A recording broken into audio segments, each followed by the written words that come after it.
Masjid adalah satu tempat ibadah, bukan sholat. Bukan hanya untuk sholat beribadah saja juga. Masjid adalah satu bangunan yang disebut dengan rumah Allah Subhanahu wa Ta'ala.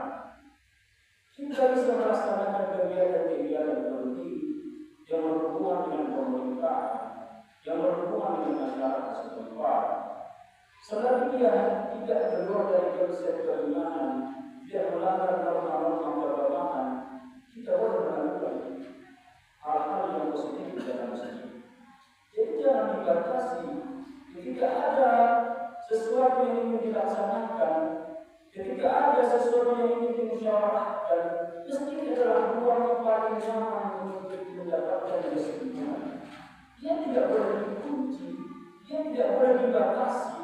Ketika kita ingin melaksanakan atau mendapatkan hasil kesimpulan yang paling tepat, maka kita jadikan masjid sebagai tempat yang tepat. Tidak hanya tempat sholat saja, tapi ruang hidup daripada pemanfaatan masjid itu sangat luas. Dan kemudian, apakah masjid tidak boleh mengikuti perkembangan zaman? Apakah masjid harus tetap seperti dahulu kala? Dia hanya mentok di mana di segi informasi dia hanya ditulis atau tulisan tangan. Sedangkan perkembangan zaman pada saat ini sudah sangat sampai tahun 2020 ini.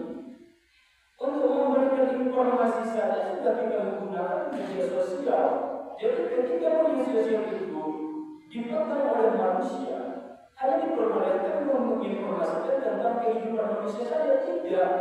Kita harus memberikan informasi bagaimana perkembangan yang terjadi dalam melalui sosial media. Kita tidak hanya menggunakan telepon, kita tidak hanya menggunakan laptop misalnya untuk melihat ceramah-ceramah Ustaz, tidak. Kita harus menggunakannya secara umum. Kita tidak hanya menggunakan laptop untuk melihat awal-awal persoalan yang tidak berkenan. Kita harus melihat bagaimana bahwa apa yang ingin terjadi, perkembangan apa saja yang ingin diinformasikan, yang ada hubungannya kepada masjid, itu disampaikan di media sosial seperti ini. Ada akun-akun Instagram misalnya khusus masjid yang dikelola oleh seseorang untuk menginformasikan bahwa apa saja yang akan terjadi, perubahan apa saja yang harus dilakukan mengenai tentang masjid. Dia tidak hanya masalah tulis-menulis, dia tidak hanya masalah informasi satu dua orang saja, tidak. Jadi kita harus mampu mengelola sosial media tidak hanya untuk kepentingan pribadi, tetapi juga dengan menghadirkan perkembangan zaman itu di tengah-tengah masyarakat, yaitu dalam masjid juga.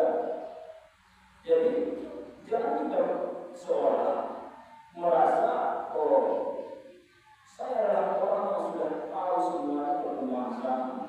Tetapi untuk menginformasikan sesuatu tentang masjid, dia terus menulis. Apakah dia memahami perkembangan zaman atau tidak menulis? Ada sebagian orang terkadang mereka bertukar hanya tentang menginformasikan sesuatu tentang masjid, apa masalahnya, kenapa mereka bertukar dengan sesuatu informasi yang berhubungan dengan masjid, hanya sekedar tulis menulis di mana dasarnya seperti itu. Jadi mari kita cakupan sebuah pembahasan mengenai tentang perkembangan zaman tidak hanya sampai di kepentingan pribadi, tetapi lebih luaskan itu sampai dengan mengikutsertakan masjid di perkembangan zaman. Jadi tolong kepada kita semua jangan ada pertukaran hanya sekedar satu titik kecil saja tidak bertukar, tidak relevan untuk masa sekarang ini yang dimana kita lihat bahwa dunia luar seperti bangsa barat menggunakan sosial media yang melihat acara-acara televisi atau kajian-kajian, mereka sudah menggunakan sosial media sampai di mana properti yang mana yang akan saya gunakan untuk mengantar makanan ke hadapan saya. Mereka sudah sampai di situ. Mengapa kita hanya melihat perkembangan zaman itu, tapi tidak mengaplikasikannya di kehidupan bermasyarakat seperti itu? Kita hanya melihat di tempat kita berbaring, tetapi dalam implementasinya di tengah-tengah masyarakat kita lupa. Kita hanya berhenti di cara berbuat, tetapi cara mengamalkan kita tidak tahu. Jadi apakah ada pertanyaan yang harus kita tanyakan kepada diri kita? Apakah kita terus ikut-ikutan dalam jalan kemaksiatan, atau kita maju menjadi seorang pembuat yang kuat agar supaya tidak digoyahkan oleh perkembangan zaman? Dan kemudian pembahasan yang ketiga adalah apakah orang yang dalam anggapan orang lain sudah melakukan tindak pidana pencucian uang tidak boleh datang ke masjid? Jika memang itu tidak diperbolehkan, tolong dibuka. Jika ada yang merasa sesuai apa yang harus saya sampaikan sesuatu yang benar, dibuka. Misalnya di Jumat minggu depan kita berdiri di sini menyampaikan ada dalil, ada hadis, ada undang-undang yang mengatakan bahwa orang yang sudah melakukan tindak pidana pencucian uang tidak boleh datang ke masjid. Apa dasarnya? Tolong. Atau mungkin berikan ruang untuk saling berkomunikasi, berdebat pikiran. Masjid bukan tempat pembatasan orang. Hanya yang orang yang berimanlah beribadah, hanya orang yang beriman yang beribadah. Tidak. Masjid adalah satu tempat kembali bagi mereka yang merasa agamanya agama Islam. Tempat masjid adalah satu tempat bagi mereka yang sadar bahwa ketika di rumah tidak dapat rasa nyaman, ketika di tempat tongkrongan tidak dapat rasa nyaman, maka dia kembali ke rumah yang dinamakan dengan rumah Allah, yaitu masjid. Dia mendapatkan ketentraman, dia mendapatkan kenyamanan. Jadi jangan sesekali kita melarang siapapun, apapun latar belakang pendidikannya, bagaimana latar belakang dia ketika menjalankan kehidupannya beberapa tahun, puluhan tahun yang lalu, kita mendapatkan kesalahannya di tengah-tengah masyarakat, lalu kemudian kita membatasi dia untuk tidak datang ke masjid. Pada dasarnya, jika ada dalil, jika ada hadis, jika ada firman, jika ada undang-undang yang mengatakan sesuatu yang benar, bahwa tidak boleh orang yang melakukan kesalahan datang ke masjid, silakan ruang itu perdebatan kita berbicara dengan media yang sama. Lalu kemudian terkadang kita lupa bahwa orang yang sudah senantiasa membuangkan waktunya kepada kita, orang yang sudah senantiasa memberikan semua pengetahuan kepada kita, dan kemudian kita mendapatkan jabatan yang lebih daripada dia, kita lupa atas dasar-dasar. Oke, pada saat ini mungkin kita tidak berguru kepada dia. Pada saat ini mungkin kita tidak mendapatkan ilmu pengetahuan satu pun daripada yang dia bicarakan. Tetapi tanpa kita sadari, zaman terus berkembang, hari terus berlalu, anak, cucu, saudara akan mendapatkan pengetahuan, dan tanpa kita sadari bahwa anak, cucu dan saudara kita sedang memberikan pengetahuan kepada dia. Terkadang kita lupa bahwa ada sedikit kesalahan, kita dengan rasa kesombongan mengatakan jangan anggap dia sebagai orang, tidak ada gunanya dia menganggap sebagai orang, dia mempermalukan kita. Tidak bisa seperti itu. Kita tidak boleh mempermalukan seseorang atas dasar pribadi. Tidak boleh seperti itu. Dalam tengah masyarakat kita harus saling menghargai. Tidak ada yang boleh dibatasi, tidak ada yang boleh dilarang untuk datang ke masjid. Masjid adalah tempat ibadah. Tempat semua orang melakukan ibadah. Semua seorang mengaku kepada Tuhannya bahwa saya berdosa Tuhan, saya datang ke rumahmu. Kalau berikan saya nikmat iman, kalau berikan saya nikmat serta untuk kembali ke jalan. Maka jangan sekalipun kita mempunyai keyakinan dengan rasa iman yang mungkin sedikit dalam diri kita mengatakan bahwa jangan sampai dia datang ke masjid, saya tidak suka dia datang ke masjid. Jangan sampai hal itu diucapkan dalam diri kita.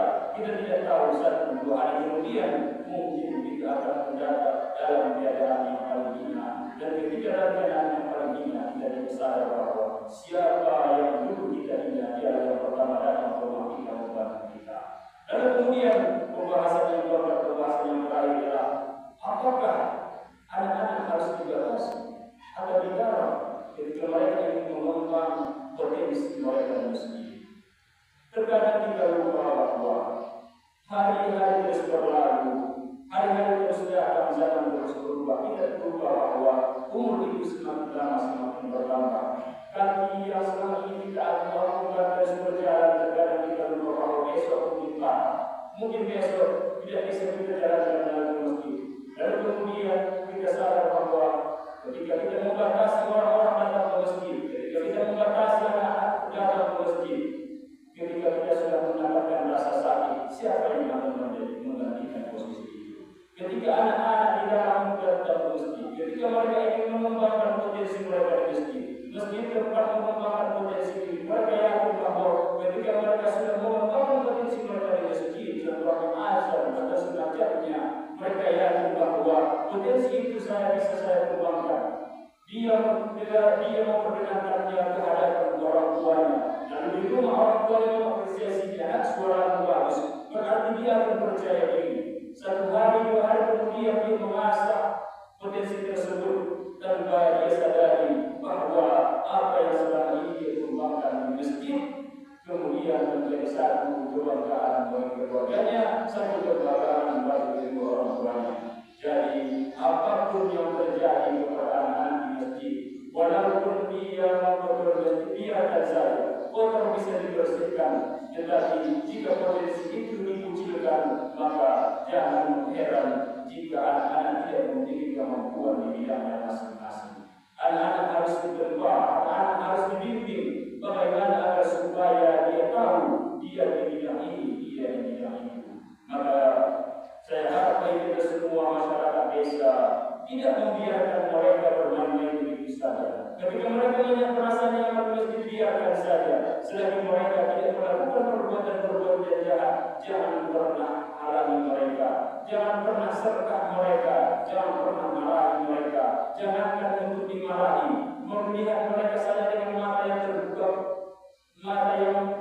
terbuka panjang pun mereka akan merasa takut, mereka akan merasa terkucilkan, mental mereka akan menjauh. Ketika mental mereka tidak akan niat beribadah, maka orang-orang jangan heran, kenapa anak saya tidak mau ke masjid, kenapa anak saya tidak mau mewajib ke masjid. Terkadang ada alasan tertentu yang menyebabkan anak-anak itu rendah minat mereka ke masjid. Bukan berarti pintu masjid dikunci, bukan berarti ada orang yang mengatakan kalian anak haram, tidak, tetapi terkadang ada hal-hal yang mungkin yang hanya tentang perasaan menyebabkan mereka tidak mau datang ke masjid. Saya harap mungkin tidak banyak yang saya sampaikan. Warahmatullahi wabarakatuh. ونفعني وإياكم بما فيه من الآيات والذكر الحكيم وتقبل مني ومنكم تلاوته إنه هو الغفور الرحيم.